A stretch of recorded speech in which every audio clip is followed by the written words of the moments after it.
ప్రవక్త అంటాడు, ఎప్పుడు కుటుంబము రక్తం క్రింద ఉండాలి. మన కుటుంబాలు ఎప్పుడు రక్తం క్రింద ఉండాలి. రక్తం అంటే ఏంటి? ఈ కాలం యొక్క వాక్యమే రక్తం. ఈ కాలం యొక్క వాక్యం కింద నీ కుటుంబం ఉన్నప్పుడు నీ చుట్టూ దేవదూతలు ఉంటారు నిన్ను కాయడానికి. అందుకనే నువ్వు ఎట్టి పరిస్థితుల్లో నీ కుటుంబాన్ని నువ్వు రక్తపు కంచె దాటి బయటికి పోనివద్దు. ఏంటి రక్తపు కంచె అంటే? వాక్యం అనే వలయం. వాక్యం అనే వలయములో నుంచి నీ బిడ్డలు ఎప్పుడు కూడా బయటికి వెళ్ళకూడదు. అందుకనే ఆ నిర్గమకాండములో ఆ ఐగుప్తు దేశంలో నుంచి ఇశ్రాయేలు బయటకు వచ్చేటప్పుడు చివరి తెగులు వారి మీదకి వస్తున్నప్పుడు దేవుడు ఏమన్నాడు?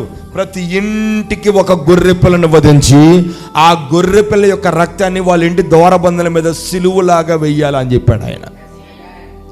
ఎట్టి పరిస్థితుల్లో ఆ రాత్రి వాళ్ళ గృహములో నుంచి బయటికి రావడానికి లేదు. ఇంట్లో ఇంటి ద్వారం ఉందేమో రక్తం గుర్తుంది, ఇంట్లో ఈడు లేడనుకో అవుట్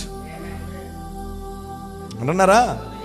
అందుకనే చాలా ప్రాముఖ్యమైనది ఎప్పుడూ కూడా మన కాలం యొక్క వర్తమానం యొక్క వలయములోనే మనం ఉండాలి తప్ప దాటామా కృపణ కోల్పోయినట్టే.